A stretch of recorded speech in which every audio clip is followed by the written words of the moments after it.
Ladies and gentlemen, welcome to another spectacular episode of Behad Zindagi. Our today's guest has been a fighter since the age of 17. Armed with a degree in clinical psychology, she aims to spread positivity, laughter and good vibes all over.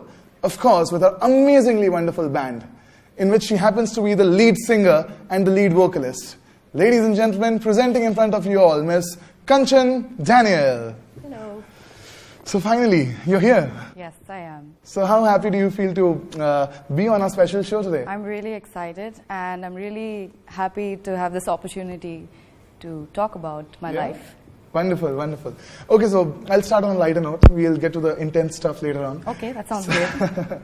So, what was it like when you get your first taste of initial fame, adulation, love and admiration and fan following and stuff like that? I think it's amazing. So the first time that I took on stage, I was able to put my love for music out there and get the same kind of love from the audience. So it just felt great. Yeah? Yeah, and I still receive it till date. How did singing actually happen to you? How did it all begin? So it's a little bit of a funny story. Go ahead. I was at somebody else's gig and I was standing in the audience and I was singing over their voice in the audience. And my future bandmate was standing. Offensive. That's not offensive. Nobody could hear me except my bandmate. And he heard me and he said, you know what? Why don't you come by my studio and maybe we could, jam and see what we can make of it. So at first I was like, no. But then, maybe like a week after that, I thought, you know what, let's do it. Music was never a plan for me, but I said, you know what, might as well just try and do something about it. Just give it a shot.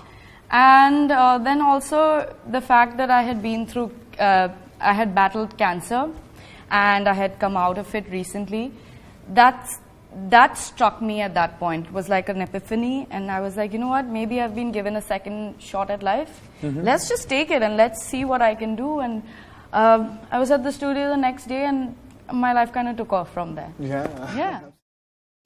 Since you know that our show is all about healthy lifestyles, healthy living, so what role does Sehat play in your life? How much of a significance does it hold? I think health plays a very important role in my life. Even after I got better from cancer, I needed to build my body back up and I needed to eat right. Even when you're playing on stage, you need a lot of energy. Absolutely. Not just to sing, but just to move around stage, just to even interact with your audience. You need that energy. You can't be up on stage and be dull. Right. So I think staying healthy, staying fit is very important to me. So tell me one thing, that how did music play an important role in your life during that period of your diagnosis? Music played a really important role in my life at that point in time. Really? So yeah, because I was admitted to the ICU a lot, and in the ICU you can't take your personal belongings, your friends and family can barely visit you.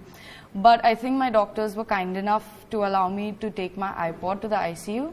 But I was allowed to use it for like maybe 2 or 3 days. And at that point in time, there was nobody around me, nobody could visit me. So all I had was music at that point in time. So music became like my friend. And songs started having a deeper meaning as opposed to, what I felt about them before I was diagnosed. And then through my diagnosis, they felt differently, and music had a more deeper started having a more deeper connection with my life at that point of time, and it still carries through my music that I put out today. So you believe that it was during that period of your life that you developed much more love and affection towards Absolutely, it was music. More of a deeper connection with music and what I feel. How did you guys actually figure out that you're suffering from cancer? How did you diagnose it in the initial stages?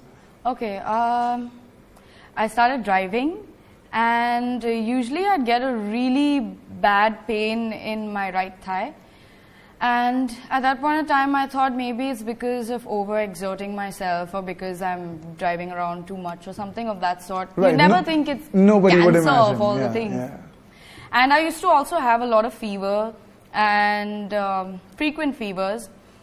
And one day the fever got really bad, so we went to my family physician, and he was checking me, and then he touched my tummy and he said, you know what, I need you to go get a sonography tomorrow itself. As early as possible. As early as possible. So next day we went to get the sonogram, And then we found out much later that I was carrying a tumor that was so big it didn't fit on the screen of the Really? sonogram. Oh, Yeah. God. So the tumor was big, but it had taken the shape of my body. So I just thought I had great abs or something. I was doing great with my exercise regime or my eating. Yeah, that's how we got to know. And from then onwards, we went to my other doctor, Dr. Nauza Sharia, and he was like, you need to be in the hospital tomorrow. So my only concern when my doctor, told me that, okay, now it's time for your first chemotherapy was, will I lose my hair? Because I just colored it, I just colored it. And she was like, yeah, unfortunately, you're going to lose the hair. So All right, we understand that. For a girl, it's a prized possession. Yeah, I paid a lot for it also. But anyway, so what I did was, I said, okay, I'm going to lose my hair, and if I make it, it's going to grow back. So what I did was, we called the barber and I shaved my head off. And I actually carried that hairstyle like a shaved boss. head, like a peach head throughout my treatment. Yeah. It's really wonderful when I chat with you and you convert each and every sad and bad time of yours into a humorous conversation. Yeah, that's how I got by. That's how you dealt with it? Humor, a lot of positivity, because where's the sense in crying? All I needed to do was fight it. And it shows in your music too. Trust me, I it hope shows it in your does. performances. I really hope it does. Absolutely. So please take us through your fitness regime. How is it like? Do you work out or do you go for walks or something like that? I like to stay active. So I try and visit the gym at least 3 times a week. But, my schedule is quite busy and I'm always traveling in and out. Right, Sometimes right. I don't get the time to go to the gym. So I try a couple of home workouts. And one thing that really works for me is walking. And it can be any kind of walk. It can just be a walk or it can be some brisk walking. But I like to keep myself active. In action. In action. Because, even when you're on stage, you need so much of that energy, not just to sing, to be around that stage, to, interact with your audience. So I like to stay energetic and active so that I can give my best to, my audience. So what is your diet like? Do you follow a proper diet or something like that? I love to eat. So I like to eat a lot of everything, but when it comes to staying healthy, I try and incorporate a protein-rich diet in my regime. What has been, or maybe who has been your ultimate motivation throughout those years? I think it's been a bunch of people and people around me also who have been, who have motivated me. I'll tell you, when I was told that I have cancer, my first reaction was to not cry, but all I wanted to do was to get it out of my system. And apart from that, I was surrounded by so many wonderful people, my family, my friends, my doctors who are friends till date now.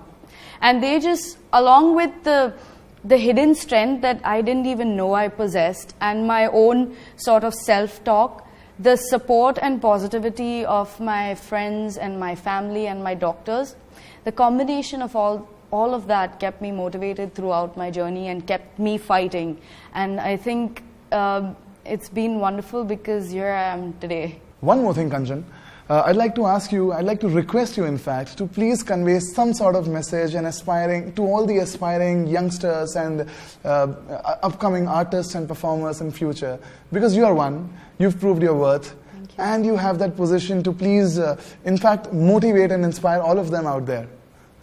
So I think I'd like to give you a little bit of a life lesson that I have learned from my own experiences. And what I've learned is that there's going to be many times in life that, life is going to drag you down and bring you down and you're going to feel horrible. But it is at that point of time when we learn to accept these challenges and learn to channel the strength that we have within us to overcome these challenges is when we're going to emerge victorious.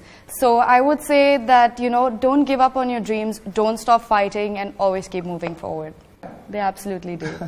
Thank you so much, Kanchan. You've been really sweet and kind that you entertained all our questions so humbly, so nicely. Thank but you we're for not done having yet. We have Okay. a few of your fans, admirers who are watching us right now, and they have a couple of questions to you. You'd like to answer them? I would love to. Yeah? Yeah. All right. So we'll take a couple of them. There's this girl from Ghaziabad, and she says, which was your first performance ever, and where did you perform?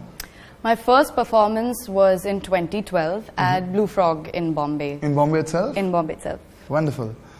Okay, one more question I'll take. Your favorite song. Which is your favorite song? An all-time favorite song, probably. Little Wing by Jimi Hendrix. Jimi Hendrix. Jimi Hendrix. Great, great, great, great. Now we have someone from down south, and she asks you, person you look up to in terms of motivation as far as your singing profession is concerned. That would be Janis Joplin. Janis Joplin was an amazing blues and soul singer. She certainly was. Yeah, she was. She's amazing. Yeah. And, you know, Janis always inspired me because there were so many things that were going wrong in her own life. But, you know, she always got on stage and she did what she wanted to. And she always delivered and she always put her heart out there into her music. And I relate to that because, Absolutely. you know, I've also been through a lot of things. I find solace in being up on stage and singing, and I too try and put myself out there, put my heart out there, and you know, just go for it. Thank you so much, Kanchan, for being on our show. Thank you for It having was me. truly delightful to have you here. Thank you so much. And before you leave, since we had a question from one of our fans about your favorite song, Okay. why don't you hum it for us? Come on. Okay, I'll probably sing a song that I sang from my very first show, and that's called Feeling Good. And first song, first performances are always special. Yeah, they're always special. Yeah? Okay, so this one's called Feeling Good. Birds flying high, you know how I feel.